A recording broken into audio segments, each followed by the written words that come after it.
Okay, hi everybody. Welcome to episode 120 of the Alexei Sayle podcast.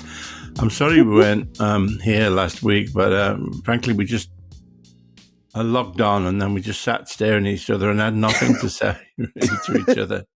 Our marriage is reaching an end. I think it's come to that point where we've got nothing to say. We're just sitting up in bed reading or looking at our iPads. That's the sign of a good marriage, is that you're comfortable in silence together, isn't it? But it just doesn't make for good podcasting. It doesn't make for a good podcast, no. We're not sitting there seething at each other. Yeah, we had that's true. We're just... I think we'd done some filming earlier that week as well, and we'd both been really busy, and the news had been a bit... I know it's all very active and a lot fucking going on, but in a way, at the same time, it's just the same thing over and over. What can you say? Yeah, it's just and what can evil you say? Rampant. Yeah. So... And I think every month or two, I think it's fine if we take a week off. It lets us recharge the batteries. Yeah. You know, I am sadly, I'll get it out of the way here. I'm traveling for Easter next week, so we're going to do our best to do a. Yeah. I'll record from up north. I'll take my laptop with me, but if it doesn't come together, I'm really sorry, listeners. Yeah, we are doing our best. We'll try. Here we are. 120. So, yes, episode 100. So, what did I did? Announcement coming on the book, of course. Soon, big announcement on my book. Although I got the copy editor's notes back, I haven't really looked at them, but it's saying things like, what's your citation for this? And which art? I don't fucking know. Made it up. Oh no, you need to do footnotes and stuff. I don't know what I'm going to do about that really, because I've got no idea where I got this stuff from really. Shit, just random, left wing. It's not an academic book though, so you don't need to do that, do you? No, I guess it just covers your ass in case someone tries to sue you. Maybe, I need to talk it through with my editor really, but it's not. It's not really that kind of book, really. I don't think anybody should be relying on it for their A-level history, politics. When you say big announcement coming up, about your book, it can only be a very small number of things, right? What the book's going to be called, which and when it's going to be available to buy, right? That's the announcement, really. What it is. Much excited. And also on Sunday, this guy called Richard Sanders, who's works for Al Jazeera and Double Down News. He used to work for Channel 4 and BBC and stuff before the world changed, really. He did the Labour Files, right? He did the Labour Files. This is probably perhaps his most famous piece for Al Jazeera, but lots of other things as well. Anyway, it's been his long-term ambition to get me and Miriam, Margolyes, and Michael Rosen in a room and just have us talk. So actually, that all came together on Sunday at Miriam's flat, and I think it'd be really interesting. I don't want to preempt his. I think he's going to edit it and put it up on Dropsite News fairly soon. He was asking for titles, and all three. We all, I only know a few words of Yiddish, really, but Michael knows quite a lot, and I think Miriam does, but I quite liked Alta Kakas, which is my friend Harry used to say, which is Yiddish for old shit. So, anyway, I don't know what, but it's, I think it's a really interesting piece of work, and it's also, both of them in their way are both...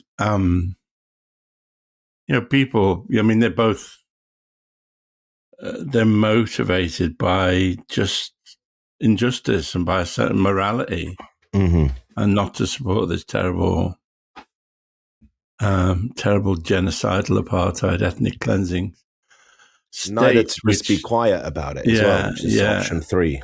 And particularly Miriam, because she's she's a genuine national treasure. A much abused term, but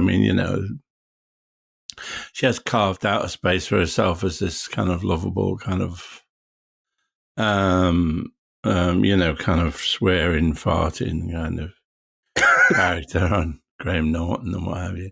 But she's absolutely unbending about, the terribleness, the terrible nature of Israel, And similarly, Michael, Michael's been through such a lot, really, with you personally, one way or another, but still really, he takes them on social media, but they hate him so much. Those terrible Zionists, some of whom, a fair number of whom aren't even Jewish, but, that he just gets such poison from those people. Yeah. And what was that story that happened with his, was there a court case or his book got ripped off or something? There was a guy called, didn't we talk about this? There was a guy called, oh God, I've forgotten his name again. I made an effort to remember it as well. He changed, there was a thing of Jeremy reading, We're All Going on a Bear Hunt to some kids.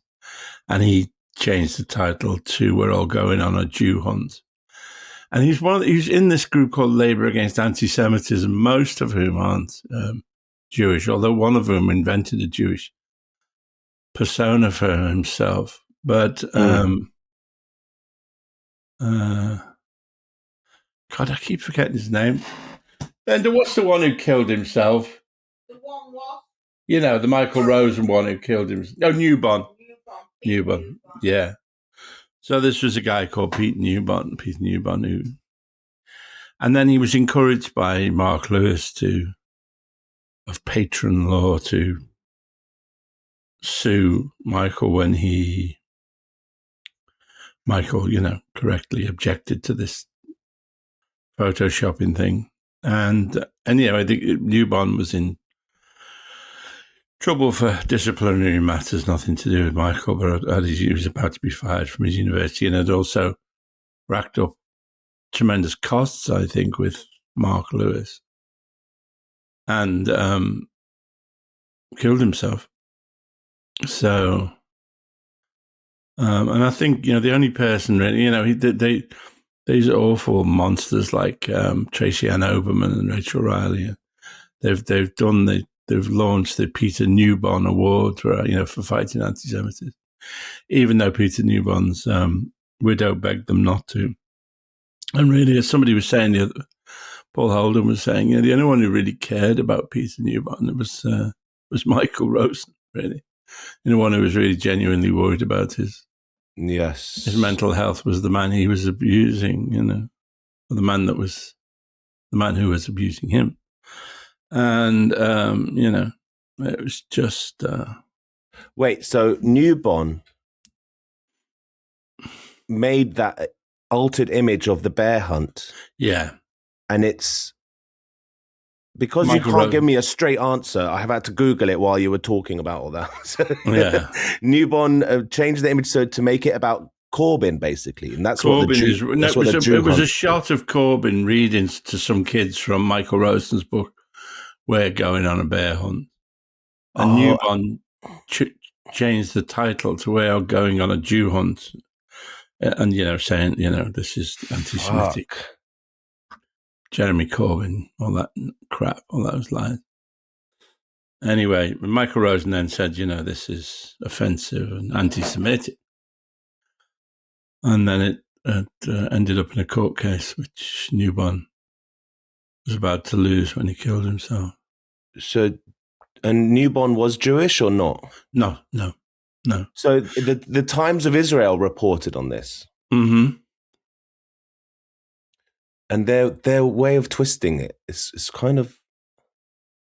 Friends and family say Peter Newborn was under pressure after Michael Rosen retweeted image he made mocking ex-Labour head Corbyn. Yeah. And then they said, the recent death of a UK Jewish academic. Newborn Jewish? That's what they're saying. Who was remorselessly bullied on social media after being accused of anti-Semitism by Michael Rosen, is being investigated by a coroner. His death was being investigated. I didn't know Newborn was Jewish. And Newborn was suing Rosen for libel. Yeah. After Rosen accused him of anti-Semitism. No, but I mean, what was Michael Rosen to do? He can't let that stand.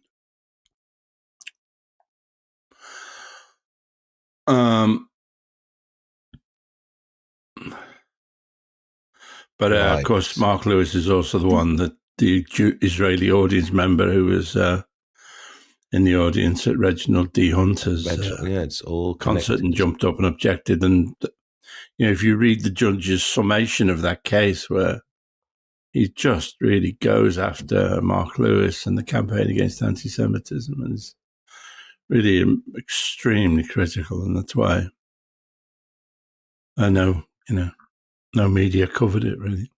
Yep. So anyway, but yeah, so that I mean, that's some of the surahs, as we say in Yiddish, that Michael Rosen's had to endure over the last few years. So did you just talk about that whole situation with him? Yeah, a bit. Yeah, we did a bit. Yeah. How's he doing? He's doing okay. now? He's good. He seems, because he was also, because of COVID, he was in a coma for 6 weeks.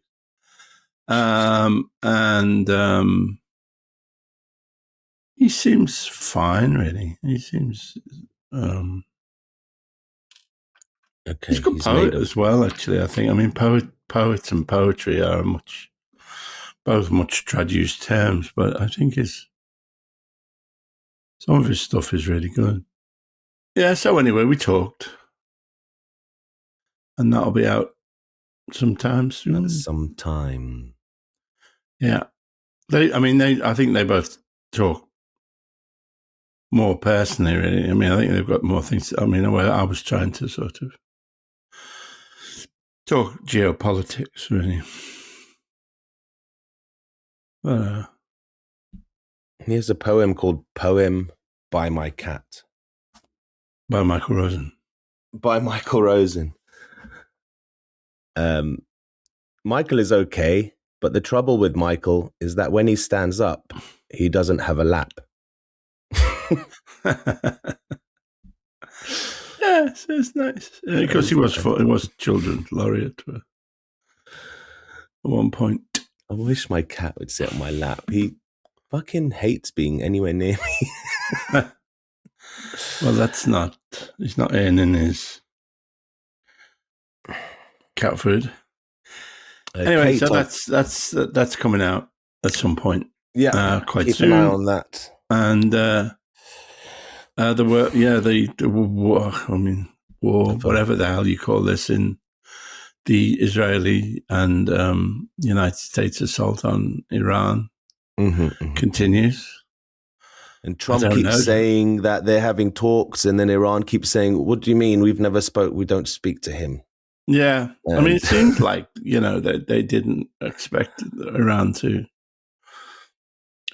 fight back to this degree. Although Craig Murray, who's somebody who's I like, had quite a depressing piece, just saying that this is all priced. This is exactly what they want, really. So I don't know where this is going to go. Obviously, the rest of the world is being despicable as usual, but and Israel is taking this opportunity to seize large parts of southern Lebanon.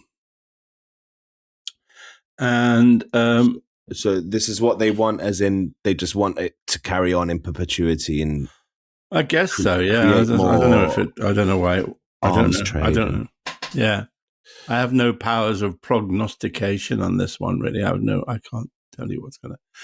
I mean, certainly people like I respect, like Jeffrey Sachs and John Mears, Professor John Mearsheimer, and those people are pretty frank that that the United States is losing, really, So I hope that is the case. I mean, it's because what they're doing to Venezuela, what they're doing to Cuba, they're doing obviously to Gaza and the West Bank. It's a fucking. They fucking deserve to have their ass shown a little bit, don't they? Yeah. As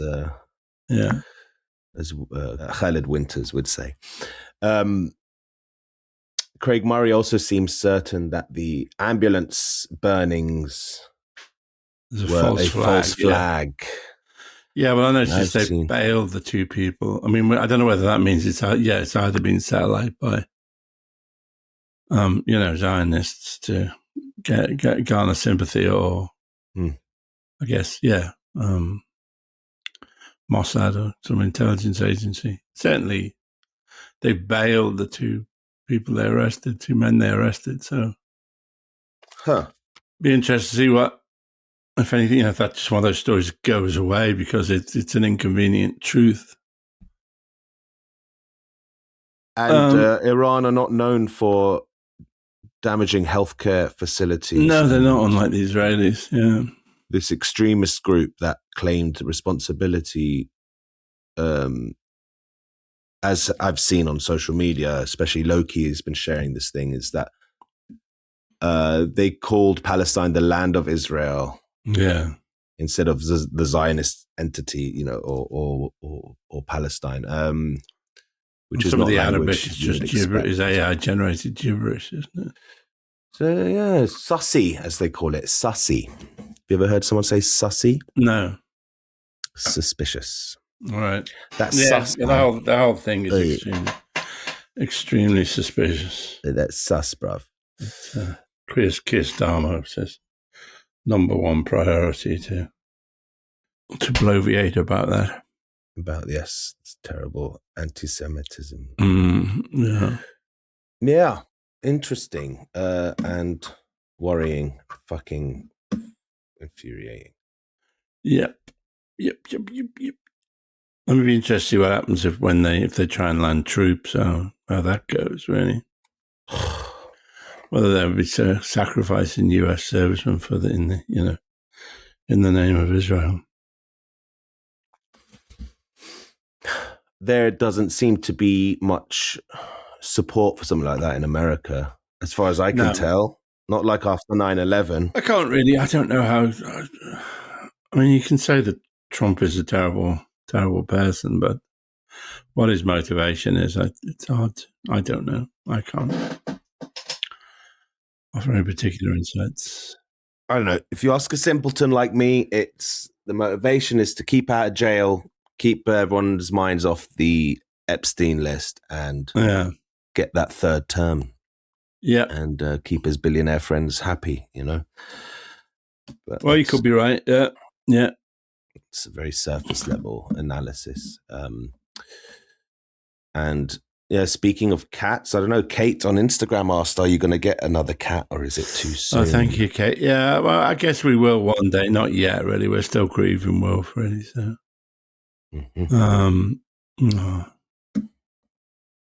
But I think one day we feel the loss so greatly that we just have to get another cat. But his interjections are greatly missed. Yeah. Yeah, actually. Very vocal cats. Yeah. Okay, I'm looking at some questions from Instagram here for you. When will we have more Marx theory and dancing videos? They are actually coming relatively soon. Fingers crossed. I've just written the first one, or the first 3, as it were. It's quite difficult to write them, really, to just boil down, a kind of pithy example of Marxism into 20 seconds. So yeah. So bear with me. But yeah, we're hopefully going to shoot that. We're away next week, aren't we? We're going to shoot it in the next week or 2. We'll shoot it. We'll shoot that the week after, and then I'll get it out pretty quick after we shoot it. Yeah. Fuck me. Are you happy with the situation in Iran? Is this what you campaigned for? I think that might be a hater asking that. I think, like you said, no one could have expected what Iran have done fighting back on this, and fuck. I didn't campaign for this. The worst, was it that curse? May you live in interesting times. Yeah. It's like a horrid curse, and here we are. Are you writing a new novel? No, it's a kind of memoir. No, but after that. Oh, yeah, so I'm contracted to write a novel, yeah, so. Oh, really? Yeah, I mean, it's sort of 2/3 written, really. So, yes, I mean, yeah. I may be doing another series of Sandwich Bar. I've been tinkering with that last couple of weeks since I finished the book. Mm. Oh. Was the "I'm not really foreign," speech in The Young Ones taking the piss out of lazy Bernard Manning? Not really. No, it was actually, that was a bit, I mean, it was sort of very roughly based on, I think, a bit I did when I was a double act, like in the very early days of me doing stand-up, even before the Comedy Store. Yeah. So it's just, it was a sort of idea I had. I can't even remember. It was just a sort of comic idea about how, people who pretended to be foreign and exotic, in fact, were from, Lancashire or whatever.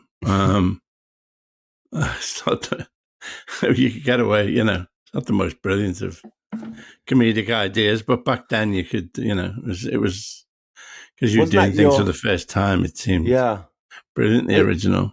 It's so effective. Wasn't that your first episode? I think it's in the pilot, yeah. So it's quite, I mean, I'm taking a chance. I mean, the stuff in the pilot is, it's a great twist on your character, like straight away. It's like, sort of, okay, we don't know what to expect with this guy ever, basically. Yeah, it's quite ambitious, I think. When you think it's the pilot of a series that you hope is going to make your name, it's, yeah. What does he say? I'm not really foreign, I just do it to make myself seem more interesting. Is that the line? Something like that. I had this idea, I don't think it was true, but when I think it was based on when the Prague Spring happened in 1968, and I used to drink in these ones. I don't know about this spring. I don't know about the Prague Spring at all. Prague Spring was when the sort of, although Czechoslovakia was still part of the Soviet Empire, they kind of, a group got into power who were much more liberal, really. And so there was a sort of student uprising, and, the shackles of the Soviet Union were loosened. And then in August, I think it was, I can't remember, but the Russian, was it Brezhnev? Whoever was in charge of Russia at that point, Soviet Union, sent in the troops and crushed the hopes and dreams of these people. But I had this idea that there were all these young Czech dissidents turned up in the pub, or the pubs around the Pool 8 that I used to drink in, and sort of got tremendous sympathy from girls, and, people bought them drinks and money because they'd fled from the savage put down. And I was saying that I'd seen some of them in there. That was like Tommy Johnson from Walton Breck Road. They were just Scousers who were just pretending to be Czech dissidents. Really, it was Eggy and Mogsy from Bootle, pretending to be Czech dissidents so they get girls and drink. Great little scam, yeah. Yeah, I was convinced that I recognized some of these Czech dissidents who turned up, say, from, So I think that was what was the basis of that bit, really. Very cool. All right. Yeah. Nick asks, have you ever been to Israel? I think we've touched on this. I never have, really. Oh, you haven't? I haven't even been to Palestine, really. I haven't been to West Bank, or didn't go to Gaza. I've been to Jordan and to Syria is the closest I've got. Yeah. Fingers crossed, inshallah, one day we will go together and visit a free Palestine. Yes, that would be nice. That would be great. Which is the book that has had the most impact on you politically? Asks James. Well, I suppose in a way, I mean, when I was like 16 or something, I was in this Maoist group and we studied the sacred texts, wages, the Marx and Engels, wages, prices, and Lenin, wages, prices, and profits. Communist Manifesto, and I suppose those really everything in them seemed to be true, really. The Marx's analysis of the kind of history and economics, really. So, I mean, those books set how I still think about the world, really. So I think that they had the most effect pretty early on. And then, I've talked before about the novels of Evelyn Waugh, novels of Graham Greene. Probably, I haven't read Graham Greene for years, probably not all that angst about being a Catholic, probably not. Doesn't play anymore, I suspect. But anyway, who's that one? Who's that one? Graham Greene. Graham Greene. Graham Greene was a very, very popular British novelist over many years. But he was also, like Evelyn Waugh, he was a convert to Catholicism, which was what you did in the sort of 30s and 40s. You either became a communist or became a Catholic, really. Right. And there's a lot of wallowing in kind of Catholic guilt and suffering. But I remember certainly some of his books seemed amazing. Brighton Rock is one of his most famous ones, which is I thought was stunning when I read it as a teenager. And then the comedies. I mean, like Our Man in Havana, which is very funny, and The Quiet American. Really, I mean, as an analysis of you've read American imperialism, I think it still carries quite a punch, really, and is about that certain kind of.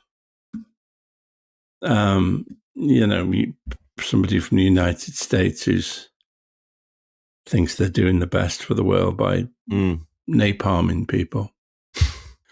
I'm a lot of, obviously a lot of those people who enact United States foreign policy are just evil, but some of them are also deluded.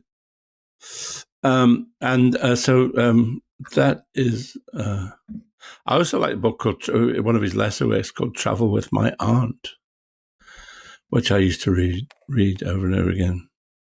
Travels with My Aunt is made into a movie. With Maggie Smith. 1972. Doesn't sound like the most thrilling.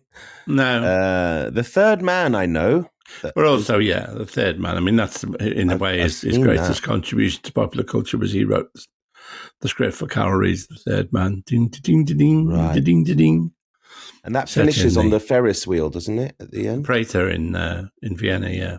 With Orson Welles in the Ferris wheel. Yes, I've seen that. Joseph Cotton, Orson Welles, Trevor Howard. That's a good one. Amazing film. Incredible. Absolutely. The Comedians. Okay, I'm going to do a little dive on Comedians is also actually now. Yeah, about Haiti. I remember seemed a very, again, an extraordinary piece of work at the time. I've been researching some golden age of radio stuff for a project I'm working on. And, you have any thoughts on that? Like, I've been listening to some, old school American noir, often set in Havana kind of radio plays, but there's been some really cool British ones as well. Ray Bradbury series on BBC Radio. A good. Did you used to like that stuff? The radio plays? Did. I like a good play or a good dramatization of a novel. Like a while ago, the BBC did Valerie Grossman's War and Fate, which is a sort of, Grossman was a journalist attached to the Soviet armies during the Second World War and wrote these kind of huge, kind of sprawling multi-character novels of the battle for Stalingrad and just the war. I've seen from the Soviet, as experienced by ordinary Soviet people. And they were fun. Radio is very good, I think, at that. It's something that would take millions and millions and millions of pounds and extras and CGI to render. Can be rendered very simply in a radio studio. I remember that was terrific. I mean, some of the comedy, I don't know. I mean, I loved all that stuff when I was a kid, Round the Horn, the Navy Lark. It doesn't really hold up in many ways. I don't know. I mean, the Goons. No, it's definitely better for the dramatic, the sci-fi, the mysterious stuff. Yeah. And that theatre of the mind is so powerful. I do. I mean, it worked very well at the time, I think, the comedy, but it hasn't dated well, I think. There is the rare exceptions that are just timeless and very smart. One with... Actually, we were watching a very, very detailed... we only watched half of it. We still got the second half to watch about a documentary in Arena, I think, about Orson Welles. And, of course, his big break was in radio, and he used to travel from studio to studio doing these live recordings in the back of an ambulance because he could cut through the traffic. I mean, when radio in the United States was still doing drama, I guess it's all music now or just lunatics talking. So, yeah. The War of the Worlds, Orson Welles as well. Wasn't it? Yes, and that, you think, how did they get away with this? It's extraordinary. Okay. Interesting character. I liked him more actually watching, because, you do hear stories really of him being very difficult to work with. And again, I mean, I would recommend, actually, hey, now, let's revive Film Club and let's do Orson Welles' Touch of Evil. Let's do that. Let's do that, shall we? Yes. We're back, baby. Yeah. Orson Welles, Touch of Evil, 1958. American film noir, my favorite genre, written and directed by Orson, who also wrote the theme tune, sang the theme tune. Loosely based on Whit Masterson's novel Badge of Evil. Touch of Evil with Charlton Heston, Marlene Dietrich, and Dennis Weaver. And Akim Tamiroff.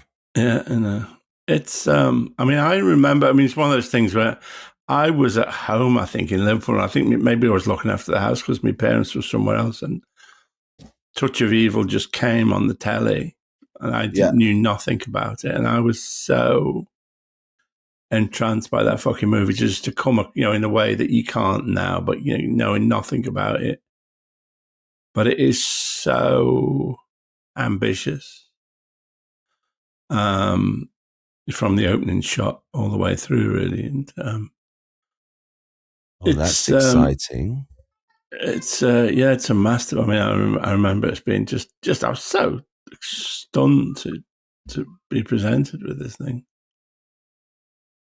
I'm thrilled to watch this. Can't wait.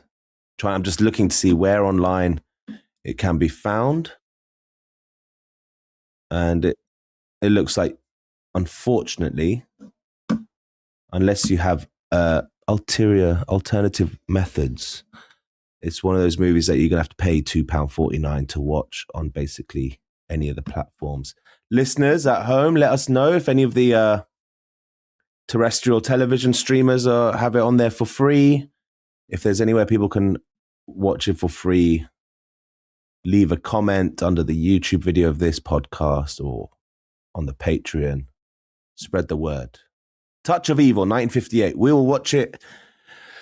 Let's give ourselves 2 weeks to watch it, Alexei. Yeah. I think that's fair. Okay. Oven Return on Instagram asks, what do Talal and Alexei do in their free time? What are their hobbies? I'll go first. I like to play board games with my pals. I like to play some video games when I'm on my own. Me and my partner. I love spending time with my partner and doing stuff. Just going for walks and stuff. I love castles, going out and looking at castles, learning a bit of history of our great and green, pleasant land. What else? What's another hobby? Making smoothies I've been getting into lately. experimenting with the smoothie machine and putting different combinations of stuff in there. That's all I can think of right now. I'm pretty Well, that's boring. a lot. Oh, is it? That's enough, yeah? I think so. And of course, my main preoccupation is Swan Young, Sun and Frost, Soft and Gentle White Crane Ultimate Fist, which is what I spend many of my evenings and my days doing. Actually, I haven't done it this week because I'm being well, but you spend more time saying the name of the hobby than the time actually doing the hobby. Yeah. That's going on quite well. I've obviously learnt the freehand form, and I'm now halfway through the short staff form, if anybody's interested. So that's also, that's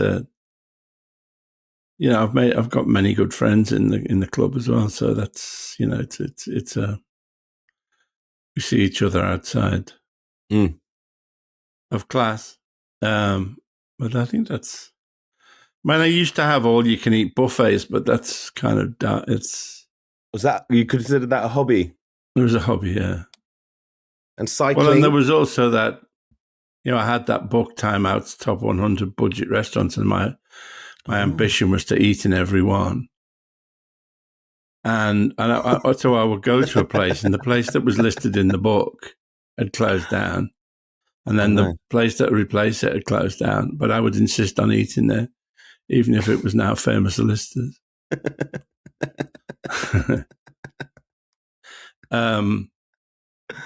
Yeah, all you can eat buffet. And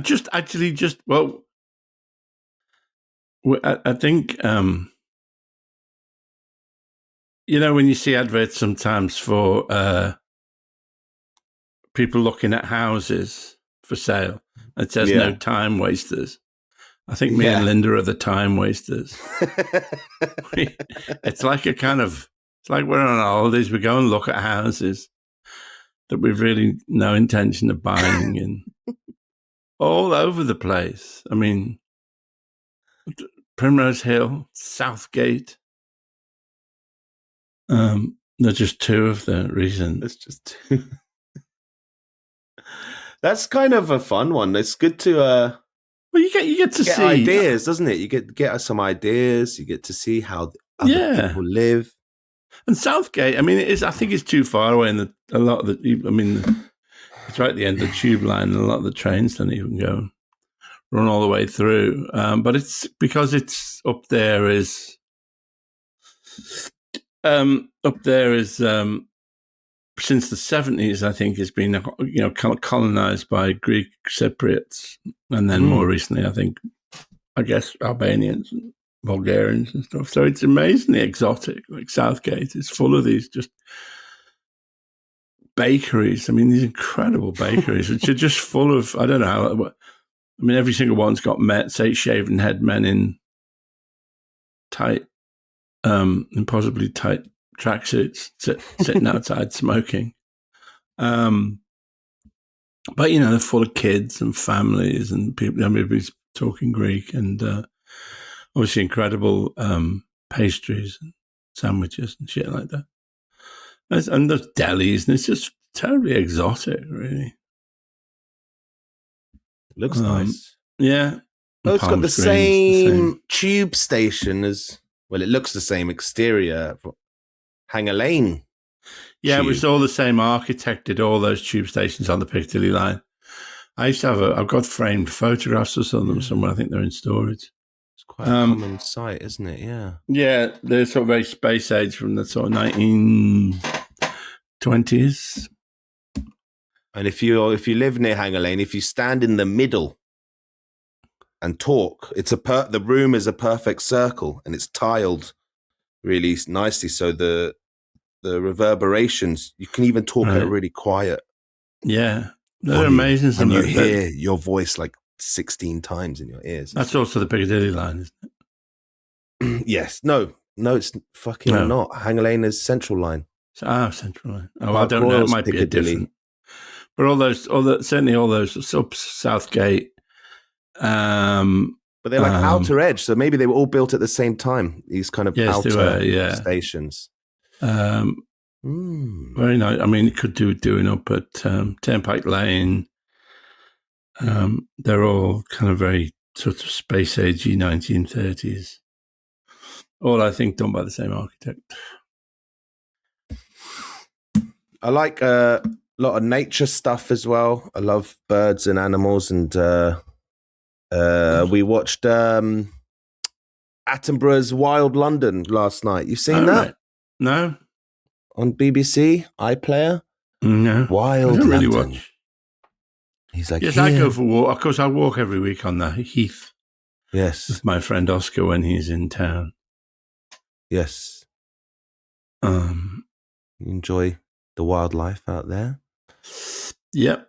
Pretty fucking incredible, actually, what's available in London. I didn't know there were peregrine falcons in London, apart from the ones that had the ones in Trafalgar Square that had the man who with the glove on that would call it bad. But there's wild ones in London, and of course, Hampstead is also full of parakeets, and the parakeets get a segment, foxes and toads, and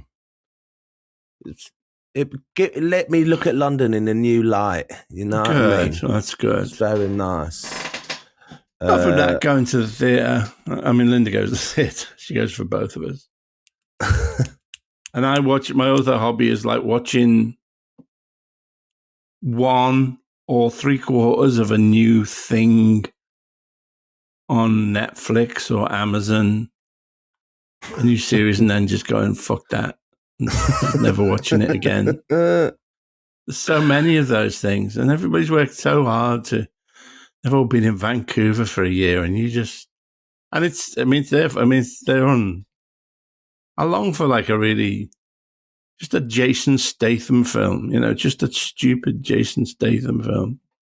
You don't even really, all these series, I mean, there are a lot of them about, murders, serial killers and murdering women in really horrible and complicated ways, which I find objectionable. There's one with, what's her face? It was married to Tom Cruise. Nicole Kidman. Kennedy. Nicole Kidman, that's right. Scarpetta. It's based on the series of novels by Patricia Cornwell that were very big a few years ago. It's just awful, really. And it's just about the murder of a woman. It's just weird. Women being murdered. True crime is one of the biggest, most popular things. Yeah. And it's a weird form of escapism, isn't it, I guess, just to think about other people getting murdered rather than thinking about yourself getting murdered every time you walk home late at night. I don't know. I don't know what the fascination is. I did see Mindhunters recently, and that I like Mindhunters. That was brilliant. Good. I mean, it was, it wasn't just, a kind of wallowing in suffering of women. It had more to it than that. I think great central performances by those two. Mm-hmm. Two actors whose name I can't remember. Got cut off short. Look, I got loads more questions left, but I think we're pretty much out of time here. Yeah, we've done our regulation hour. Almost.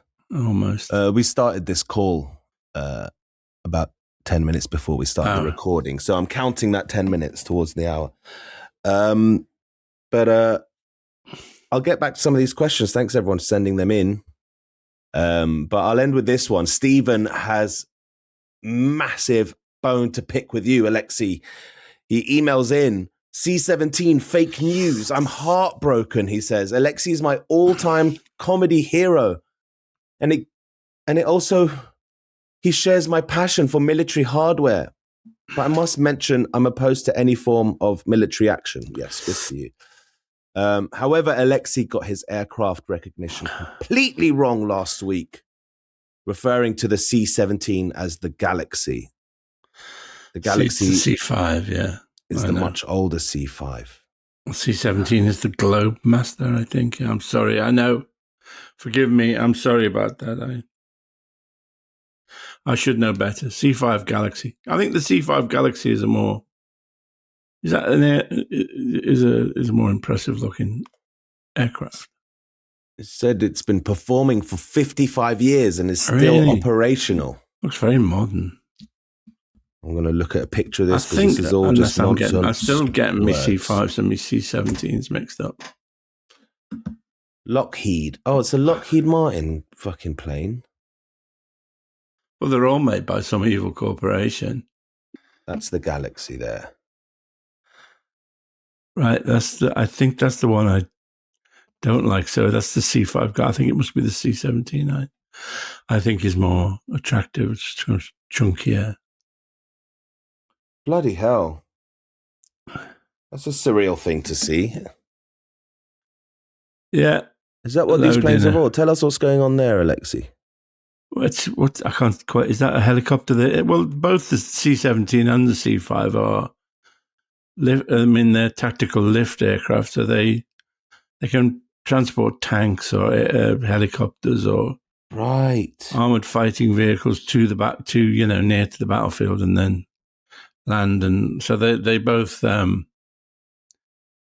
noses flip up, so you can load them through the nose, like the greatest of all, the Antonov 124, of course. But I think that's why that's the one I like. That's the C-17, is it? Yeah. I think that's so elegant. But I think that's why the Boeing 747 looks the way it did, because originally it was proposed to be a military lift helicopter, so that top deck would be, I might be making this up actually, but the top deck would be for troops and passengers, and then the rest of it would be a giant cargo hold. Okay. Of course, that's one of the casualties of there was a Antonov 224, I think it was, called the Mira, I think it was, which had 6 engines, and was the biggest aircraft in the world, and it was bombed, I think, in the opening days of the Russian invasion of... The world's largest, heaviest, and most powerful cargo aircraft, designed in the 80s for the Soviet space program. Maximum takeoff weight of 700 tons, 6 engines, could transport 250 tons of cargo. The only completed aircraft was destroyed in 2022 during the Russian invasion of Ukraine. So, fuck me. But I think the Antonov, the 124s, are just still pretty huge. Like bands use them, the Rolling Stones or whatever would use them to transport their sound equipment. Whoa. Right. Okay, on that fucking bombshell. Stephen, Alexei's sorry, all right? But he says, I'll do better. You're still the number 1 podcast, even after your big bollock. Even after this episode, we're number 1? Let us know, Stephen. Follow us on Patreon. Please go to patreon.com/Alexei Sayle Podcast. Support the show. Keep us rolling. Keep us rolling in that sweet cash monies. Subscribe from as little as £3 a month, and you'll get to see Alexei react to stuff. Our latest one we did, Lovejoy, the Napoleonic Commode. 20 grand for Aussie Lovejoy. We'll try and get another one in before Easter. Otherwise, yes, you should if you're a fan of it, because you can see me bringing a great actor down to my level. Yes, at my performance, it's me and Ian McShane, and I'm so bad that I make him look bad.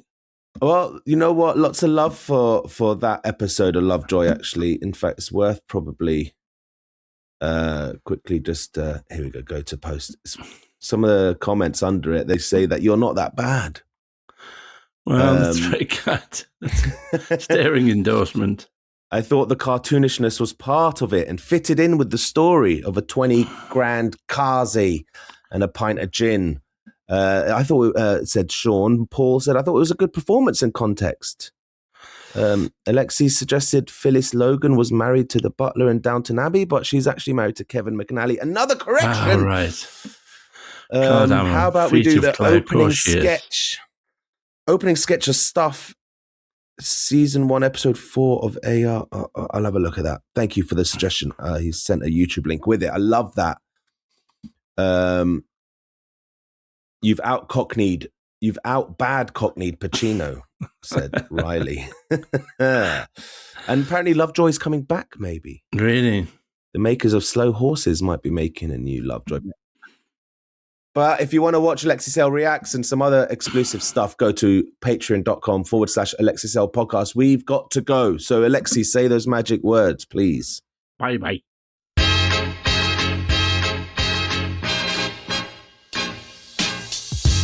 You've been listening to the Alexei Sayle Podcast. This show is produced and edited by Talal Karkouti. Music by Tarbush Records. Thanks to Audio Boom for hosting us. Please keep your emails coming in at alexeisaylepodcast@gmail.com. Goodbye.